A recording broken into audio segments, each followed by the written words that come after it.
Voici une question à laquelle nous devons tous porter une attention particulière. Les adultes ont-ils le devoir de diriger les enfants vers le Seigneur? La parole de Dieu va nous donner une réponse bien enrichissante aujourd'hui à l'émission À travers la Bible.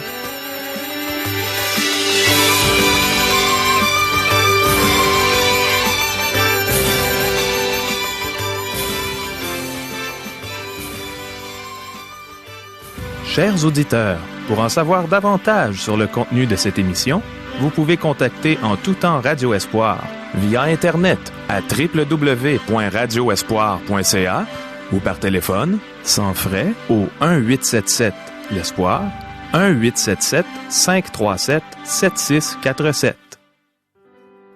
Bonjour, ici Caro. Je crois que Dieu va sonder nos cœurs aujourd'hui à travers l'enseignement qu'il va nous donner concernant les questions qu'on va lui poser. Voici les questions. Est-il possible d'avoir une attitude de prière 24 heures sur 24? Est-ce que Dieu connaît nos moindres pensées? Y a-t-il des raisons valables qui puissent nous décourager de prier? Est-il vrai que Dieu résiste aux orgueilleux? Est-il vrai qu'il fait grâce aux humbles? Est-ce le devoir des adultes de diriger les enfants vers le Seigneur Jésus-Christ?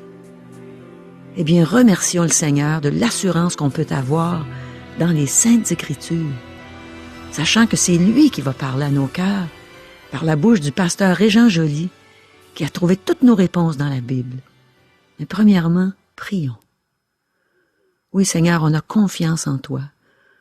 On a confiance en tes Saintes Écritures et on te demande de nous les enseigner aujourd'hui. Parle par la bouche de ton serviteur. Enseigne-nous, transforme-nous, Seigneur. Amen. À toi, Régent. Merci, Caro. Avant d'entreprendre l'étude de ce 18e chapitre de l'Évangile selon Luc, j'aimerais dire quelque chose au sujet de la personne de Jésus-Christ. Je crois qu'il est Dieu fait chair. Je pense aussi que sa divinité ne fut diminuée en rien lorsqu'il a pris notre nature humaine. Il était véritablement un homme parfait. Nous aurions sûrement aimé sa compagnie si nous avions été là à l'époque.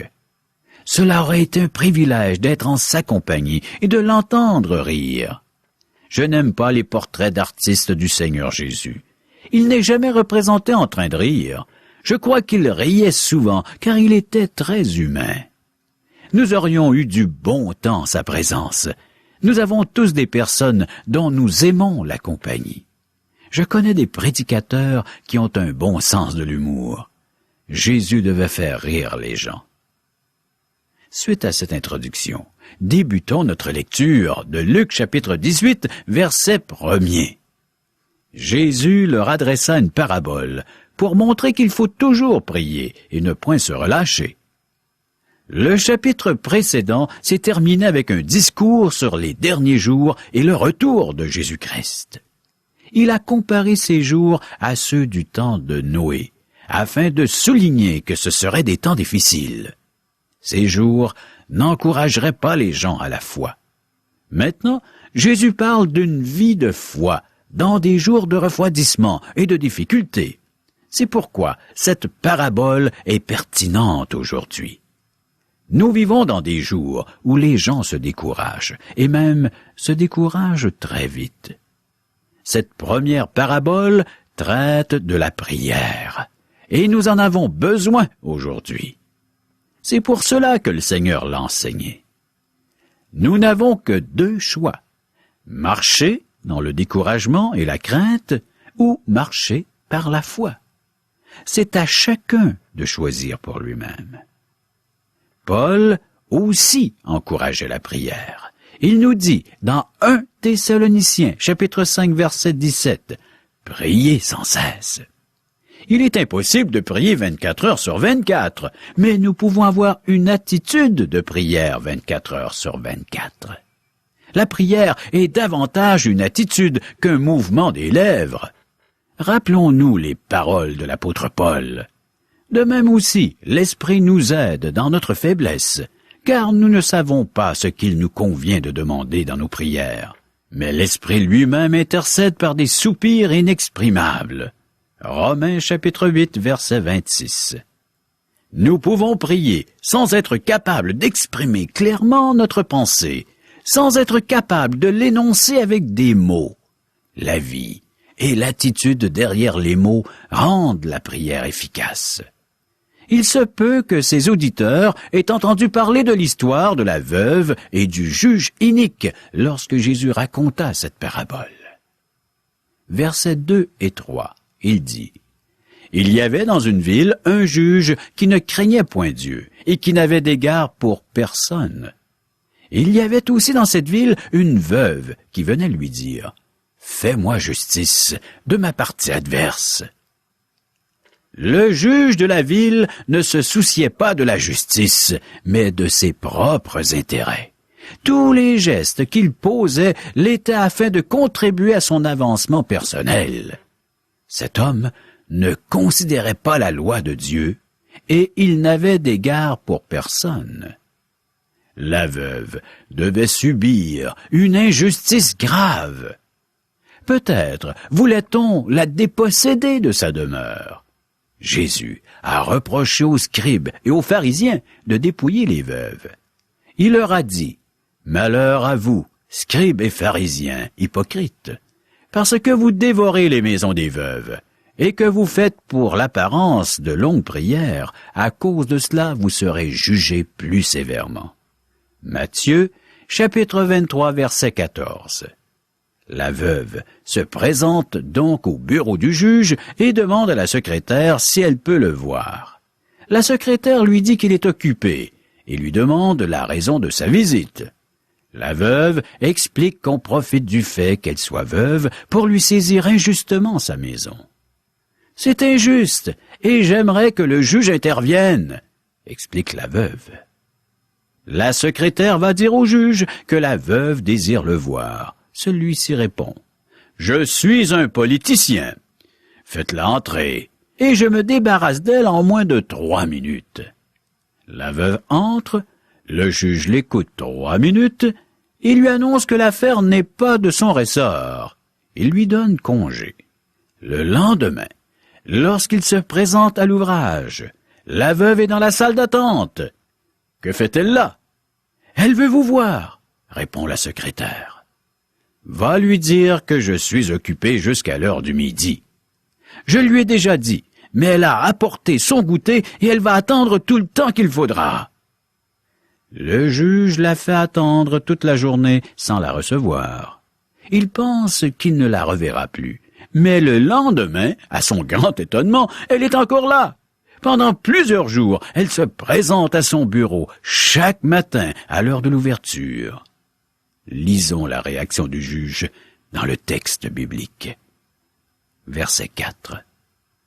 Pendant longtemps il refusa, mais ensuite il dit en lui-même, « Quoique je ne craigne point Dieu, et que je n'ai d'égard pour personne, néanmoins, parce que cette veuve m'importune, je lui ferai justice, afin qu'elle ne vienne pas sans cesse me casser la tête. » Notez que Jésus a révélé de ce que le juge a pensé dans son cœur.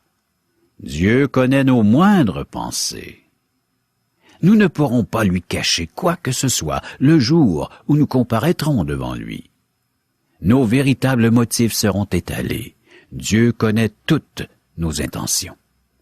Au chef des chantres de David, psaume, « Éternel, tu me sondes et tu me connais.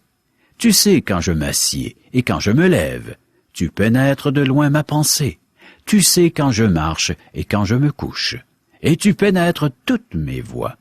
Car la parole n'est pas sur ma langue, que déjà, ô Éternel, tu la connais entièrement. » Citation du psaume 139, versets 1 à 4.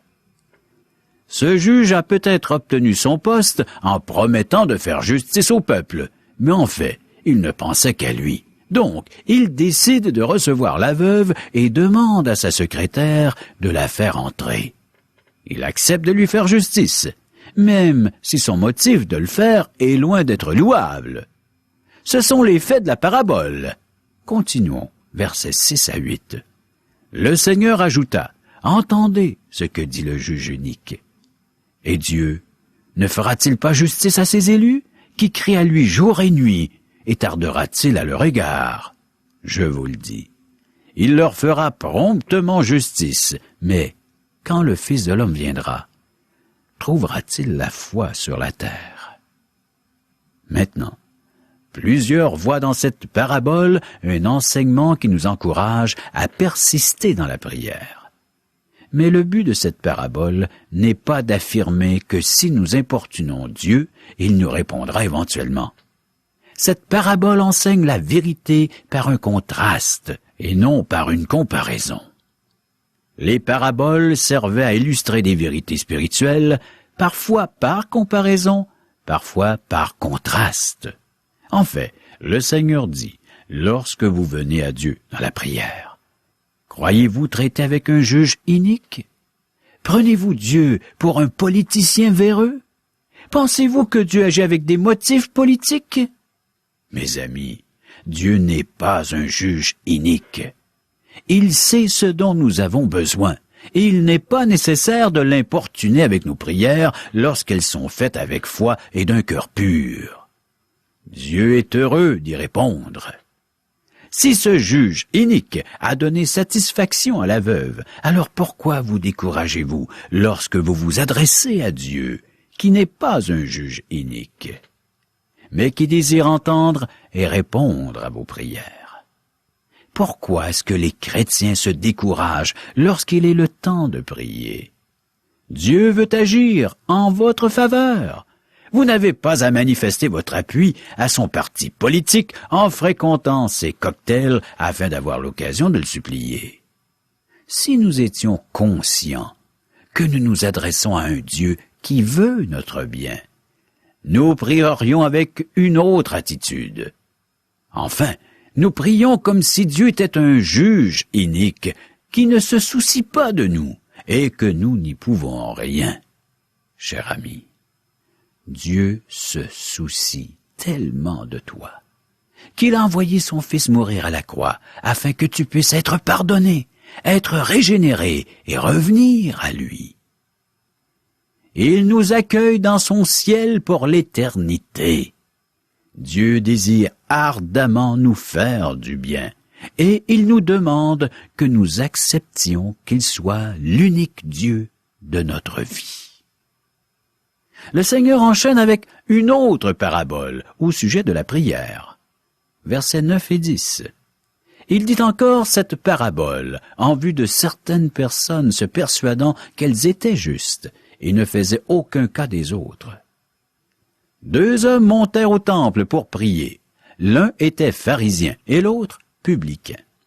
Cette parabole est tranchante, mais le Seigneur Jésus l'a racontée pour aider ses auditeurs, pas pour les offenser. Le pharisien, qui faisait partie de l'élite religieuse, n'aurait jamais parlé au publicain qu'il considérait comme un grand pécheur. Le pharisien avait offert le sacrifice approprié et il a pénétré dans le temple pour prier. Pendant qu'il priait, le prêtre mettait de l'encens sur l'autel des parfums. Tout semblait bien aller pour le pharisien. Verset 11. Le pharisien, debout, priait ainsi en lui-même. « Ô Dieu, je te rends grâce de ce que je ne suis pas comme le reste des hommes, qui sont ravisseurs, injustes, adultères, ou même comme ce publicain. » Le début de cette prière est atroce. Mais ne nous arrive-t-il pas de prier ainsi parfois? Nous le faisons, pas d'une manière aussi directe, mais nous avons appris à être plus subtils. Et voici un exemple de prière. Seigneur, merci de ce que je puisse te donner de mon temps pour te servir. Cela, nous l'entendons souvent. Quel compliment pour le Seigneur. Mes amis, nous n'allons pas loin avec de telles prières. Dieu n'a pas besoin de nos services. Le pharisien explique au Seigneur ce qu'il n'est pas, et ensuite il énumère tout ce qu'il fait. Verset 12. Je jeûne 2 fois par semaine. Je donne la dîme de tous mes revenus. » Quel homme merveilleux! Si seulement il était membre de notre assemblée chrétienne! Le Seigneur a dit que le pharisien priait ainsi en lui-même. Autrement dit, il a prononcé un monologue tiré d'une pièce de théâtre. Ce pharisien n'a pas prié. Il n'a fait que se donner un petit discours d'encouragement. Un encouragement pour lui-même. Il s'est flatté, mais Dieu n'a pas entendu un seul mot de sa prière. Les paroles de ce bien-pensant n'ont pas ému le cœur de Dieu. Par contre, le publicain était un pécheur. Les publicains étaient des collecteurs d'impôts, et ils n'étaient pas reconnus pour leur honnêteté. Ce publicain avait renié sa nation et sa religion en devenant collecteur d'impôts pour les Romains. Il faisait ce métier pour s'enrichir. Cependant, sa richesse ne l'a pas rendu heureux. Si vous lisez les histoires de Lévi et de Zachée, vous verrez que ces hommes n'étaient pas comblés spirituellement. Ce pauvre publicain, dans sa misère et son désespoir, sachant qu'il n'avait pas accès au temple, a crié à Dieu. Verset 13. Le publicain, se tenant à distance, n'osait même pas lever les yeux au ciel, mais il se frappait la poitrine en disant « Ô Dieu, sois apaisé envers moi qui suis un pécheur. » La prière de cet homme fut entendue, parce que le Seigneur Jésus-Christ était en route vers la croix pour lui ouvrir l'accès au trône de la grâce. L'apôtre Jean a écrit « Il est lui-même une victime expiatoire pour nos péchés, non seulement pour les nôtres, mais aussi pour ceux du monde entier. » 1 Jean chapitre 2, verset 2. Oui, cher ami, la prière humble du publicain fut entendue. Il n'avait pas accès au temple, mais Dieu lui a ouvert un accès par la mort à la croix de son Fils Jésus. Nous n'avons pas à demander à Dieu d'être miséricordieux envers nous. La miséricorde est un attribut de Dieu. Christ est mort pour nos péchés à la croix, et nous pouvons venir à Dieu en passant par son Fils. Il est le chemin. Seuls ceux qui viennent à Dieu en passant par le Fils sont enfants de Dieu. Nous n'avons besoin de promettre, de faire ou de donner quoi que ce soit pour obtenir la miséricorde de Dieu. Dieu est miséricordieux. Nous n'avons qu'à faire comme ce publicain et reconnaître l'être que nous sommes devant Dieu. Dieu sauve ceux qui viennent à lui en toute confiance. Verset 14. Je vous le dis, celui-ci descendit dans sa maison justifié, plutôt que l'autre. Car quiconque s'élève sera abaissé, et celui qui s'abaisse sera élevé. Les enfants aimaient la compagnie de Jésus. Il était un être abordable. Versets 15 à 17. On lui amenait aussi les petits-enfants, afin qu'ils les touchent. Mais les disciples, voyant cela, reprenaient ceux qui les amenaient. Et Jésus les appela et dit, « Laissez venir à moi les petits-enfants, et ne les en empêchez pas, car le royaume de Dieu est pour ceux qui leur ressemblent. Je vous le dis en vérité, quiconque ne recevra pas le royaume de Dieu comme un petit enfant, n'y entrera point. » Le Seigneur ne voulait pas que les adultes empêchent les enfants de venir à lui. L'évangéliste Luc a déjà donné un avertissement sévère à ce sujet. Il vaudrait mieux pour lui qu'on mît à son cou une pierre de moulin et qu'on le jetât dans la mer que s'il scandalisait un de ses petits. Luc chapitre 17, verset 2. Les petits-enfants suivent les conseils des adultes. Les adultes sont des modèles pour ces enfants. C'est pourquoi il est important de les diriger vers le Seigneur Jésus-Christ. Le chapitre se poursuit avec le jeune homme riche qui demande à Jésus quoi faire pour hériter la vie éternelle, et par l'annonce de la mort et de la résurrection de Jésus. Nous avons déjà traité de ces questions dans les évangiles précédents. Donc, nous les omettrons cette fois-ci. Maintenant, Nous passons à l'histoire de l'aveugle de Jéricho, au verset 35. Mais avant d'aborder la guérison elle-même, j'aimerais répondre à ceux qui voient une contradiction dans cet épisode de la Bible. En effet, Matthieu mentionne 2 aveugles, alors que Marc et Luc parlent d'un seul. Si vous lisez les différents textes, vous notez que la guérison rapportée dans Matthieu et Marc se fait alors que Jésus quitte la ville de Jéricho. Bartimée est le plus vocal des 2. C'est lui qui crie « Fils de David, Jésus !» Il est spécialement mentionné dans Marc chapitre 10, verset 46. La guérison rapportée par Luc se fit alors que Jésus entrait dans Jéricho. L'homme a aussi utilisé la formule habituelle « Fils de David ». Lisons les versets 35 à 37. Comme Jésus approchait de Jéricho, un aveugle était assis au bord du chemin et mendiait. Entendant la foule passer, il demanda ce que c'était. On lui dit, « C'est Jésus de Nazareth qui passe. » En appelant Jésus « Fils de David », l'aveugle reconnaît qu'il est roi et accepte sa souveraineté. Il savait que Jésus pouvait le guérir et rien ne pouvait le faire taire. Il ne raterait pas sa chance. Il savait ce qu'il voulait et il avait une grande foi en Jésus. Cette scène où Jésus traite l'aveugle avec tendresse est touchante. Lisons-la, versets 38 à 43. Et il cria, « Jésus, fils de David, aie pitié de moi. » Ceux qui marchaient devant le reprenaient pour le faire taire, mais il criait beaucoup plus fort, « Fils de David, aie pitié de moi. » Jésus, s'étant arrêté, ordonna qu'on le lui amène, et, quand il se fut approché, il lui demanda, « Que veux-tu que je te fasse? » Il répondit, « Seigneur, que je recouvre la vue. » Et Jésus lui dit, « Recouvre la vue, ta foi t'a sauvé. » À l'instant, il recouvra la vue et suivit Jésus en glorifiant Dieu. Tout le peuple, voyant cela, loua Dieu. Après qu'il fut guéri, il suivit Jésus avec les yeux ouverts. Que verra-t-il dans quelques jours?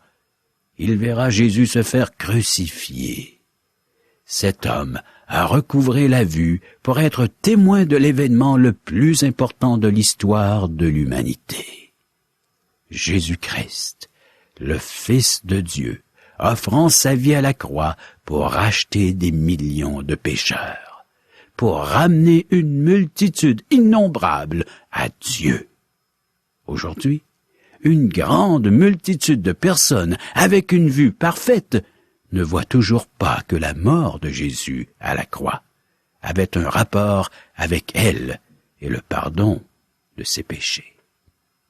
Si vous n'avez pas encore regardé à la croix, je vous encourage à le faire maintenant. C'est le seul moyen par lequel vos péchés peuvent être pardonnés. Oui, si vous placez votre entière confiance en Jésus seul, il promet de vous réconcilier avec Dieu. C'est le seul moyen par lequel nous pouvons obtenir la paix du cœur. Je vous invite à le faire maintenant. Repentez-vous et croyez en Jésus seul. Dieu est là, il sait où vous êtes et ce que contient votre cœur. Il veut vous sauver. Prochaine émission, Luc 19. Oh, merci beaucoup, Régent. On a vu l'importance de la prière aujourd'hui.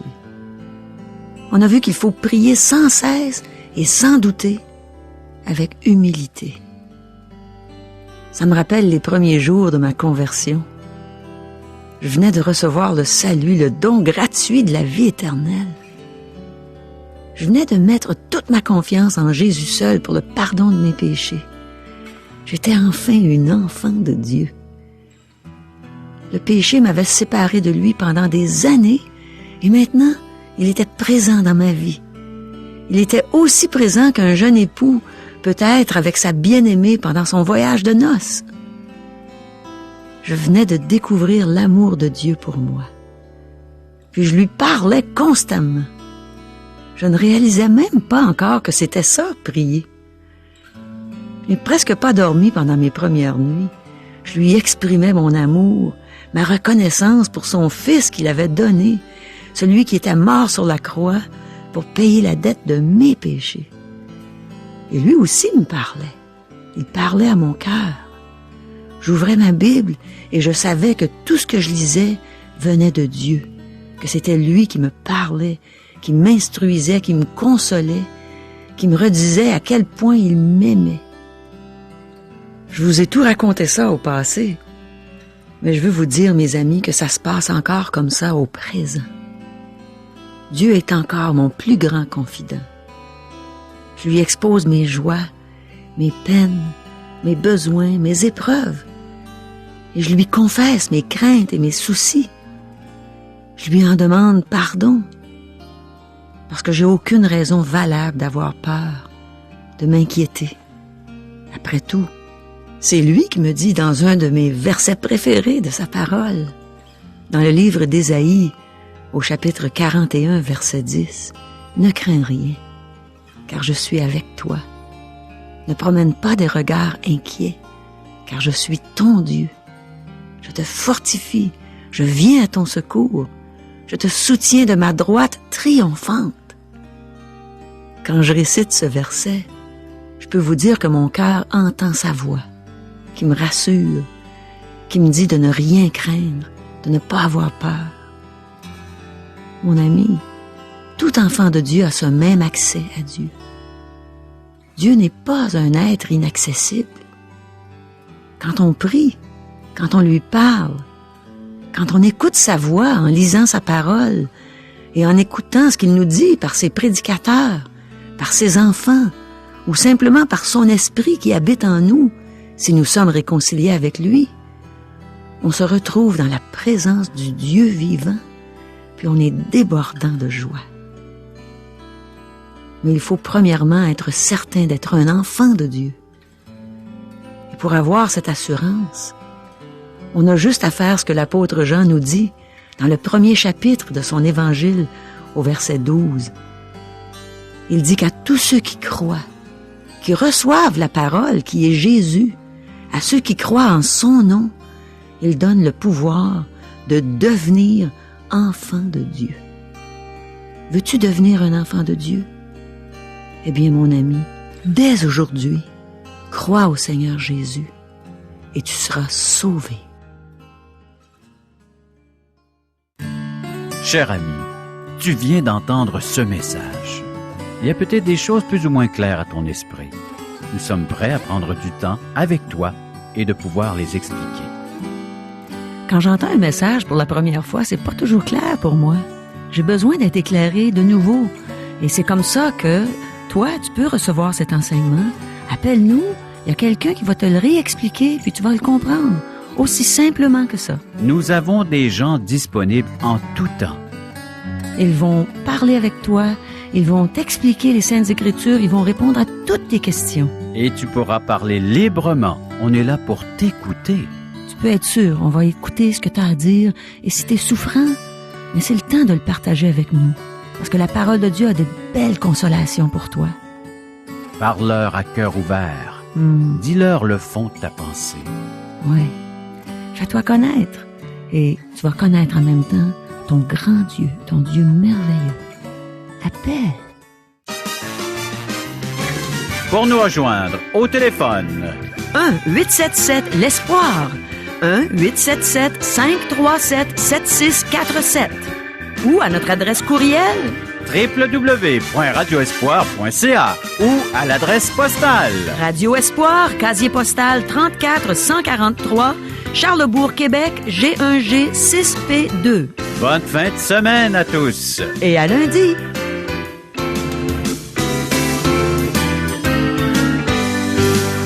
Cette émission vous a été présentée par Radio Espoir.